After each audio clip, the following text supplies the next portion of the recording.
Halo sahabat Kingdom Generations, apa kabar hari ini? Ketemu lagi dengan saya Joe dan ada rekan saya Vincent lagi. Ya, kita mau bahas tentang mungkin ini adalah suatu pertanyaan-pertanyaan yang pernah ada dalam pikiran kita atau pernah kamu juga dan pengen ditanyain tapi mungkin belum punya kesempatan. Nah, kita mau bahas tuh semua pertanyaan-pertanyaan itu supaya kita juga bisa ngerti dan semakin ngerti tentang apa yang Tuhan kehendaki dalam kehidupan kita. Kalaupun kamu bisa ikuti acara ini, punya pertanyaan, bisa tulis di live chat ataupun juga di komen supaya kita bisa bahas di tema berikutnya. Oke? Hasan, apa kabar kamu ini? Puji Tuhan baik, luar Asik, biasa. mantap. Sangat luar biasa. Semangat dong, senyum dong. Semangat ya. Sen, tema kita hari ini nih kalau misalnya kita lihat ya, biasa di bawah tuh ada tulisannya, kenapa Yesus mati? Itu yang akan jadi tema kita hari ini, mengapa Yesus mati. Benar. Nah, sebelum kita bahas lebih lanjut tentang mengapa Yesus mati, kita mesti ngerti dulu bahwa setiap dari kita tuh punya dosa, punya pelanggaran, punya kesalahan. Nah, Pasti, ya. menurut Vincent, dosa tuh apa sih, Sen? Dosa itu sesuatu yang tidak diinginkan oleh Tuhan mungkin. Sesuatu yang tidak menjadi kehendak Tuhan mungkin aja. Oke. Karena kita nggak berjalan sesuai kehendak Tuhan, itu berarti dosa ya? Iya. Betul banget. Ada juga orang yang punya pendapat gini, kalau misalkan dosa itu adalah kalau kita melakukan sesuatu dan apa yang kita lakukan itu merugikan orang lain. Jadi itu namanya dosa. Atau justru dosa itu adalah kalau misalkan kita melakukan sesuatu dan itu merugikan diri kita sendiri. Itu juga bisa ada orang berpendapat bahwa itu dosa. Nah, ngomongin tentang dosa nih Sen, sebenarnya ada kata aslinya namanya hamartia. Hamartia itu artinya meleset dari target. Jadi selalu gini ilustrasinya, kalau misalkan ada orang nih lagi manah, kan pernah itu orang lagi manah gitu, lepasin untuk panahnya, terus ada kayak targetnya kan, sasarannya kan, terus ada kayak lingkaran kecil sampai lingkaran besar. Nah, harusnya kan target itu kan ke lingkaran yang paling kecilnya itu kan. Kalau misalkan dia nggak kena lingkaran kecilnya, berarti kan dia meleset dari target tuh. Nah, dosa itu dilambangkan dengan itu, meleset dari target. Nah, pertanyaannya target apa? Target yang dimaksud di sini adalah bahwa kita tuh manusia tuh sebenarnya diciptakan tuh ada maksudnya, ada tujuannya. Dan kalau misalkan kita hidup nggak sesuai dengan apa yang Tuhan mau, itu tuh udah dosa, tau nggak? Jadi nggak cuma sekedar ini perintah Allah padamu, lalu kita nggak melakukannya atau kita melanggarnya, itu udah dosa. Dengan kita nggak hidup melakukan sesuai dengan kehendak Tuhan juga, itu tuh udah dosa, gitu Sen. Kamu ada pertanyaan nggak? Kalau boleh bilang sih, aku juga nggak sempurna sih ya Kak Jo. Tapi dibandingkan mungkin kalau ibarat teman aku yang kayak suka ngarang gitu ceritanya kan. Dan mungkin aku bisa dibilang lebih baik sih daripada dia ya. Iya. Bisa nggak sih? Iya sih, kita kan seringkali gitu ya. Ada yang lebih buruk. Gue tahu sih, aku tuh orangnya nggak sempurna sih. Tapi kalau misalkan dibandingin sama si A atau si B, ya aku lebih baik lah sama dia. Karena lebih kayak gitu kan sebenarnya kan kita kan. Nah, gimana ya? Contoh nih ya, kalau misalnya kita bicara soal perbandingan seperti contohnya tadi Vincent nih misalkan ya. Misalkan ada penjahat nih, penjahat udah ngebunuh puluhan orang. Penjahat ngebunuh puluhan orang. Wah, berarti itu orang jahat banget. Gitu kan. Dibandingin sama ada Mother Teresa. Atau Mother Teresa kan, yang dia jadi suster Katolik yang memberikan dirinya untuk memberikan pertolongan buat orang-orang di India, orang-orang miskin gitu kan, dari India, dan dia akhirnya memberikan hidupnya untuk menolong mereka. Kalau dibandingin sama orang yang penjahat tadi yang bunuh puluhan orang sama Mother Teresa, kira-kira lebih jahat mana? Yang puluhan. Yang pembunuh tadi puluhan orang kan? Iya. Nah, kalau misalkan ada penjahat yang bunuh puluhan orang, Mother Teresa, Alda Vincent, sama aku, kira-kira nih, urutannya dari yang paling jahat sampai yang paling baik gimana tuh kira-kira? Penjahat. Jahat. Aku pasti. Mungkin. Kamu dulu, berarti Mother Teresa di bawah kamu? Mother Teresa paling baik sih. Oh, paling baik. Jadi, jadi Mother Teresa udah paling baiknya dia. Iya. Kan. Paling jahat tuh paling jahat. Iya. Vincent, aku, Mother Teresa. Terlalu baik dia. Iya, kita sering ngebandingin kan gitu kan, kehidupan kita. Aku tuh lebih baik dari dia. Aku sih memang nggak sempurna, tapi aku lebih baik dari dia. Nah, problemnya Tuhan itu nggak lihatnya dengan cara seperti itu. Tuhan tuh ngelihatnya gini, kalau misalkan ada orang punya kesalahan, mau itu kesalahannya besar atau kesalahannya kecil, mau dia berbuat baik banyak atau berbuat sedikit, tetap dia salah. Oke. Jadi nggak bisa kita bilang, wah aku lebih baik daripada dia, dia lebih jelek daripada aku, nggak bisa. Semua orang itu sama di mata Allah. Ketika dia hidup dan punya pelanggaran, artinya dia sama-sama hidup di dalam dosa. Gitu. Makanya ada firman Tuhan di Roma 3 ayat 23 bilang bahwa karena semua orang, dibilangnya semua orang kan, semua orang, nggak kayak gini, karena semua orang kecuali orang yang berbuat baik, nggak. Dia bilang karena semua orang telah berbuat dosa dan telah hilang kemuliaan Allah. Kehilangan kemuliaan Allah itu kayak gimana ya? Misalnya gini, kamu suka makan es krim nggak? Yep. Kalau kamu suka makan es krim,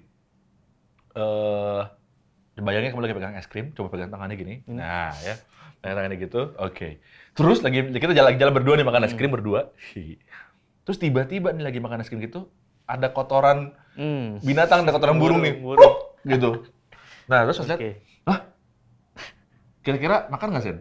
Enggak. Terus aku bilang gini, Sen, kena kotoran burung ya? Bentar, gue bantuin ya. Terus aku keluarin kotorannya, aku korek. Terus aku, udah bersih tuh. Kamu masih mau makan nggak? Enggak. Diapain dong? Dibuang. Tapi kan aku udah keluarin kotoran burungnya. Iya, kan kotoran ada kumannya. Bisa melebar kemana-mana. Nah, dosa tuh kayak gitu. Jadi, misalnya gini, kita berusaha untuk korek si dosa itu, atau korek kotoran itu dalam hidup kita. Kita berusaha untuk, oke udah gak kelihatan lagi nih, kotorannya udah gak ada nih, udah gue cabut deh, udah aku bersihin. Iya. Tapi kita aja, jadi manusia aja gini, milih untuk gak lagi makan es krim itu. Iya, nah, Tuhan itu mandang hidup kita kayak gitu. Kita berusaha semaksimal mungkin untuk ngebersihin kotoran dalam kehidupan kita. Kita berusaha untuk sebanyak mungkin untuk kita bisa ngorek dan kita buang itu sebanyak mungkin dengan perbuatan baik kita. Itu nggak bisa untuk ngurangin pelanggaran kita atau dosa kita. Nah, jadi kayak gitu. Nah, pernah nggak? Contoh lagi aku nanya lagi nih. Pernah nggak Vincent di suatu kondisi, satu saat gitu ya, tiba-tiba nih Vincent, nggak ada hujan, nggak ada angin, kalau kata orang tua bilang tiba-tiba nih, kamu tiba-tiba bete, terus marah-marah sendiri, hilang kendali. Pernah nggak? Pasti pernah sih. Coba ceritain kayak gimana dulu kejadiannya.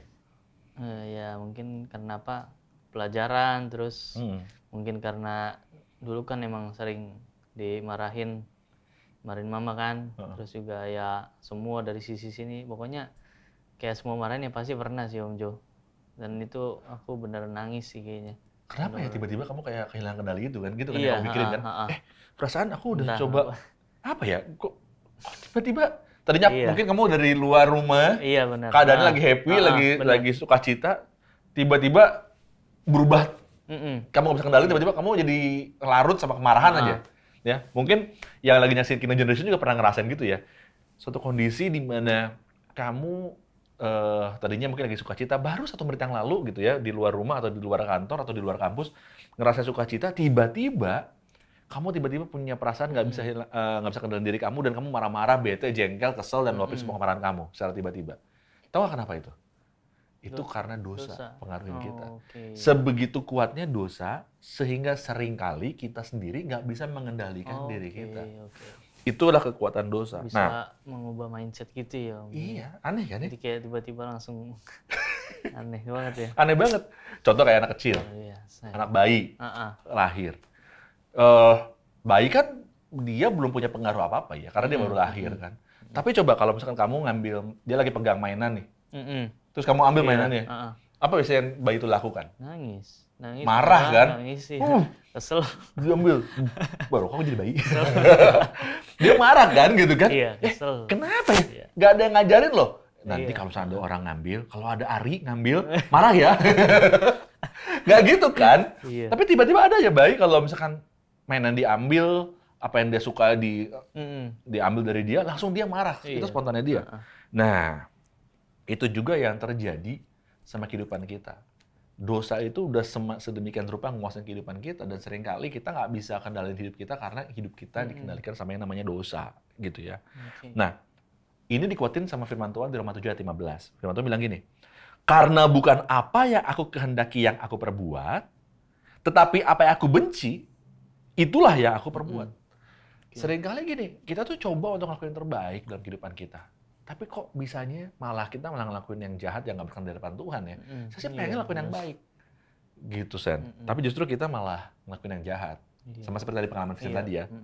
Nah, aku nanya lagi nih, kalau misalkan nih Sen, ada orang yang berbuat salah sama kamu, kamu pasti gimana? Kira-kira apa yang akan kamu lakuin? Misalkan dia nyenggol motor kamu, kira-kira gimana? Ada orang lagi di jalan nih, nabrak motor kamu, kira-kira kamu langsung turun terus ngapain? Turun, ganti rugi. Motornya rusak. Loh, nggak gini? Oh, nggak apa-apa deh. Nggak apa-apa, tabrak lagi aja kalau udah sebelah sini ya lagi. Kalau mood lagi baik, mungkin begitu. Tapi kalau di jalan, namanya di jalan, macet, apalagi macet. Oh iya. Itu pasti minta ganti rugi sih. Pasti ya? Kenapa ya tiba-tiba kita punya instingnya kayaknya gitu langsung ya? Ya, gimana ya? Karena gini, kita aja pada waktu kita merasa bahwa kita dirugikan karena ada kesalahan dari orang lain, yang kita lakukan adalah minta ganti rugi. Iya. Tuhan pada waktu nyiptain kita, itu kan sempurna, Sen. Iya. Ya kan, Tuhan nyiptain Vincent sempurna, Tia nyiptain teman-teman semua yang ngasih Kirim Generation ini juga semua sempurna baik adanya. Tapi ketika kita melakukan kesalahan yang mencederai kehidupan kita, ini ciptaan dia loh. Iya. Wajar dong kalau misalkan dia minta ganti rugi dari apa yang kita lakukan kan. Ada konsekuensi kan. Sama seperti tadi, aku nabrak motornya Vincent gitu ya. Langsung Vincent, Kak Jo, ganti dong motor aku nih, aku udah nabung susah-susah gitu kan. Tabrak lagi sama Kak Jo gitu kan ya. Nah jadi pasti kan kamu akan punya hal kayak gitu. Tuhan juga sama. Nah, Yesaya 59 ayat 2 bilang gini, tetapi yang merupakan pemisah antara kamu dan Allahmu ialah segala kejahatanmu, dan yang membuat dia menyembunyikan diri terhadap kamu sehingga ia tidak mendengar ialah segala dosamu. Jadi dosa itu nggak cuma berusaha untuk mempengaruhi kamu akhirnya untuk mencelakakan diri kamu. Dosa itu nggak cuma sekedar untuk dia mencoba untuk membuat diri kamu tidak terkendali, tapi dosa juga membuat kamu jadinya terpisah dengan Allah. Makanya firman Tuhan tadi bilang di saya tadi adalah yang menjadi pemisah antara kamu, hubungan kamu dengan Allah, itu adalah segala dosa dan pelanggaran kita. Nih aku punya cerita nih. Hari ini kita banyak cerita nih. Cerita. Jadi cerita dua orang sahabat nih. Misalkan kayak si A sama si B. Mereka bersahabat dari kecil nih, Sen. Bersahabat dari kecil. Terus setelah mereka bersahabat dari kecil, mereka sekolah bareng, terus sampai kuliah bareng, gitu kan. Nah, tapi setelah selesai kuliah, si A itu jadi hakim. Jadi ngambil hukum, jurusan hukum, dan dia jadi hakim. Si B, kontras beda banget hidupnya. Dia malah jadi penjahat. Dia malah jadi penjahat yang, kriminal super berat lah gitu kan. Sampai satu hari, ketika dia lagi melakukan kejahatan, ditangkap polisi. Dibawalah ke pengadilan. Pas dibawa ke pengadilan, ternyata yang jadi hakim di pengadilan itu adalah si A, temennya dia yang selama ini jadi sahabatnya dia. Karena dia hakim dan dia harus mengambil keputusan yang adil. Dia mengambil vonis atau menjatuhkan hukuman sama si B sesuai dengan hukumannya dia. Sehingga, B, karena kamu sudah melakukan pelanggaran ini, kamu dihukum denda 100 juta rupiah. Dan kamu harus ganti rugi ini pada pemerintah 100 juta rupiah untuk kesalahan yang sudah kamu buat. Nah, tapi karena si A ini juga adalah, dia hakim, dia memutuskan hukuman itu, tapi si A ini juga adalah sahabatnya.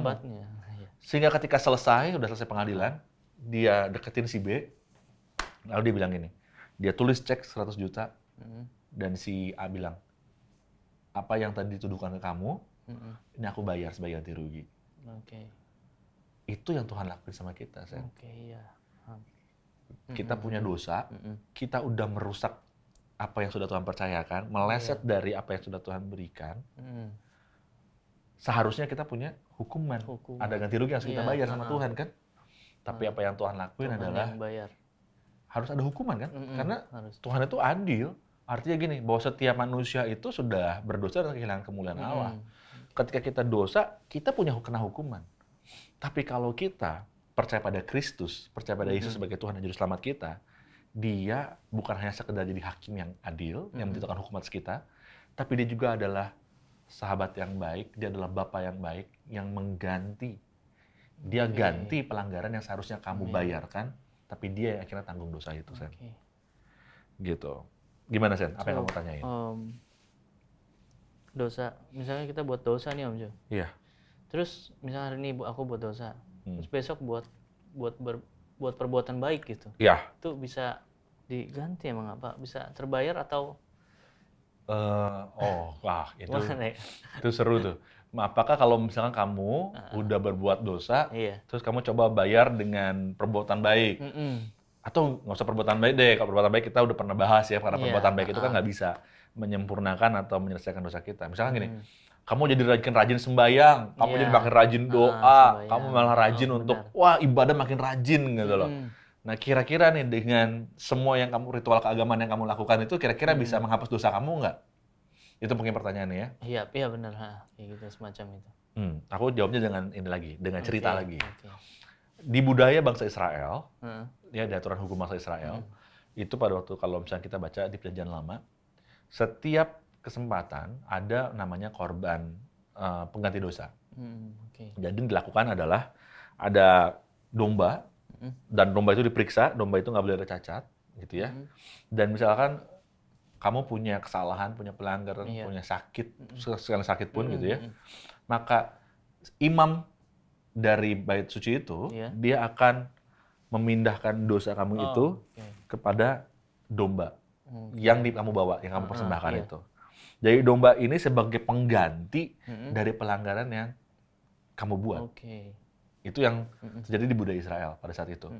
Nah, kalau kita pernah baca di kitab Yohanes 1 ayat 29, itu ada cerita tentang Yohanes Pembaptis pada waktu itu sedang membaptis bersama murid-muridnya.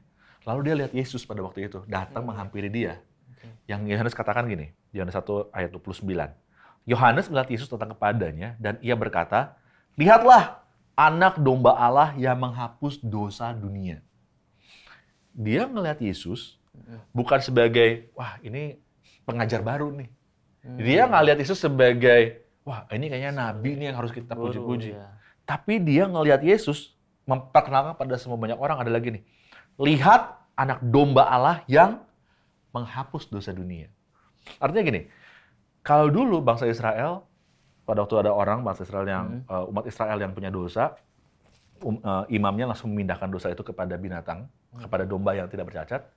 Saat ini, Yesus datang untuk menggantikan dosa kita dengan cara dia berkorban di kayu salib. Caranya gimana? Nah, ini. Caranya adalah gini. Kalau misalkan ya, ini misalkan aku ibaratin, ini adalah tangannya Tuhan. Ini adalah tangannya Tuhan, dan ini adalah tangannya kita. Ya, ini tangannya Tuhan, ini tangannya Tuhan, ini tangannya kita. Ya, ini tangan Tuhan, tangan kita. Nah, kalau misalkan kita punya dosa, ya ini dosa nih misalnya, ini dosa, wah jadi berat nih kehidupan kita nih. Nah, tapi kita percaya pada Yesus dalam kehidupan kita. Yang Yesus lakukan adalah dia akan mengambil dosa kita, mengambil beban kita ini, supaya akhirnya dosa itu yang terlihat adalah melekat dalam dirinya Yesus. Makanya fungsinya Yesus ketika dia datang mengambil rupa sebagai manusia, karena dia adalah Allah itu sendiri, dia mengambil rupa sebagai manusia, yang dia lakukan adalah gini, dia nggak cuma sekedar pamer, woi aku adalah Allah semesta alam yang berkuasa dan aku menjadi manusia, tunduklah dan sembahlah aku. Dia nggak lakukan itu. Tapi yang dia lakukan adalah apa? Yang dia lakukan adalah, dia tunjukkan bahwa dia adalah domba Allah, yang siap untuk ini, mengambil dosa kita, supaya yang dilihat nantinya, dosa itu melekat pada diri Yesus. Dan yang dilihat oleh Allah adalah manusia itu suci dan bersih. Padahal kesalahan itu dibuat oleh manusia. Aku ulang ya. Manusia dengan pelanggaran dan dosa. Ini tangan Allah, Allah datang menjadi manusia. Yang dia lakukan adalah ketika kita percaya bahwa dia adalah domba Allah yang sejati, domba Allah yang kudus dan tidak bercacat. Dia mengambil dosa kita dan pelanggaran kita, supaya ketika kita nanti mempertanggungjawabkan hidup kita, kita dilihat bahwa kita ditemukan tidak bercacat dan tidak bercela. Karena dosa kita sudah ditanggung oleh Yesus dari kayu salib. Dan gak ada jalan lain untuk menanggung dosa kita, hanya dengan darah Yesus. Itulah alasan kenapa Yesus harus mati. Gimana, Sen? Setelah kamu dengar penjelasan hari ini tentang alasan kenapa Yesus harus mati, mulai dari dosa, mulai dari bagaimana perjalanan kita, bahwa kita nggak punya kemampuan untuk kita bisa hidup dengan benar untuk berusaha untuk menghapus dosa kita, sampai akhirnya Allah menghapus dosa kita, apa kesimpulan yang bisa kamu ambil? Ya, intinya dosa itu sesuatu yang tidak diinginkan oleh Allah ya. Tapi karena Tuhan Yesus itu benar-benar baik, jadi dia mau ngangkat apa yang udah kita lakukan gitu kan, ngangkat dosa kita yang tidak berkenan banget lah pokoknya intinya. Kita dosa sedikit pokoknya udah pasti Tuhan nggak seneng sih gitu. Pokoknya cuma hanya lewat Tuhan aja kita bisa diampuni sih, bisa selamat. Betul, hanya di dalam Tuhan, dalam nama Yesus, kita bisa diselamatkan. Karena di bawah kolong langit ini tidak ada nama lain di mana kita bisa diselamatkan, hanya dalam nama Yesus. Dan dia bukan hanya sekedar Tuhan yang hidup jadi manusia, tapi yang dia lakukan adalah dia rela untuk korbanin hidupnya. Yang ajaibnya gini, bahwa di dalam hidup Yesus, dari awal dia lahir sampai dia selesai tugasnya di bumi, kita nggak akan pernah bisa temukan di mana Yesus melakukan pelanggaran kesalahan. Nggak ada nafsu, nggak ada dosa, nggak ada pelanggaran, nggak ada kesalahan. Sehingga dia adalah anak domba Allah yang tidak bercacat itu. Makanya ketika kita percaya pada Allah di dalam nama Tuhan Yesus Kristus, dalam kehidupan kita percaya bahwa kematian di atas kayu salib punya satu tujuan. Agar kita yang tidak punya kemampuan untuk membayar pelanggaran kita karena kita melakukan kesalahan itu, akhirnya dibayarkan. Tuhan yang membayar agar dosa kita lunas. Karena nggak ada perbuatan baik kita yang mampu untuk menyelamatkan kita.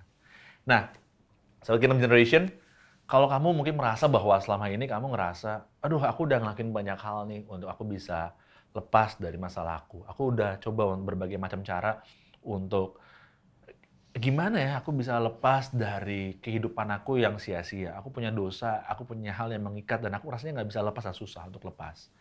Percaya pada Yesus, karena Yesus ada untuk kita. Dia mau mati buat kita. Dia bukan cuma Allah yang mau menunjukkan kehebatan kekuasaannya, tapi dia rela untuk jadi manusia. Dan dia ketika jadi manusia, dia rela untuk mati di atas kayu salib, menumpahkan darah, karena hanya darah Yesus yang mampu untuk mencucikan, menguduskan. Karena fungsinya ketika kita berdosa, dia nggak datang sebagai makhluk yang sekedar suci dan menunjukkan kesuciannya, tapi dia rela untuk memberikan kesucian kepada kita dan mengambil dosa kita, sehingga kita tidak lagi hidup di dalam dosa. Sehingga ketika kita mempertanggungjawabkan hidup kita temukan hidup tanpa celah. Karena semua dosanya sudah ditanggung di atas kayu salib oleh Kristus.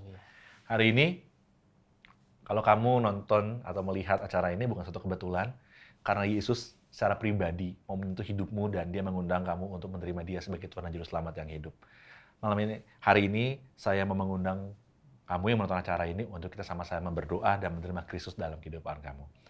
Bapa, di dalam nama Tuhan Yesus, terima kasih. Aku percaya bahwa Engkau adalah Tuhan dan Juru Selamatku yang hidup. Sama-sama katakan, aku adalah Tuhan dan Juru Selamatku yang hidup. Dan aku percaya bahwa dosaku sudah disucikan, sudah dikuduskan di atas kayu salib. Aku yang gak layak untuk terima keselamatan, tapi menerima kasih karunia Tuhan. Dan aku akhirnya diselamatkan oleh darah Yesus di atas kayu salib. Dan aku percaya bahwa Engkau bukan Tuhan yang mati, karena Engkau adalah Tuhan yang bangkit. Dan Engkau saat ini Tuhan sedang mempersiapkan tempat bagi kami, orang percaya. Aku orang percaya. Supaya suatu hari nanti Engkau akan kembali datang untuk menjemput aku dan membawa kami ke tempat di mana Engkau berada. Terima kasih Tuhan Yesus, aku menerima Engkau sebagai Tuhan dan Juru Selamatku yang hidup. Amin.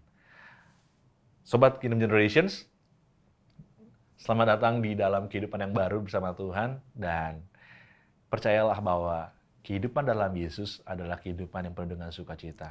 Masalah pasti ada, penyakit mungkin menderita dalam kehidupan kita ada, tapi kita akan mengerti bahwa kehidupan kita ada kemenangan. Karena ada siapa? Ada Yesus dalam kehidupanmu. Pastikan engkau menerima Yesus dalam kehidupanmu. Pastikan bahwa engkau juga selalu ingin berhubungan dengan Dia dan mencoba mengenal Dia lebih lagi. Kalau misalnya kamu masih ada pertanyaan, kalau misalnya kamu punya sesuatu yang ingin kamu gumulkan selama ini, tuliskan di tombol chat atau tombol komen yang ada di YouTube saat ini, dan kita akan coba untuk jawabnya semua pertanyaan-pertanyaan kamu itu. Oke, Vincent. Thank you, Vincent. Thank you. Kita ketemu lagi di waktu yang mendatang. Tuhan Yesus memberkati. Tuhan Yesus memberkati.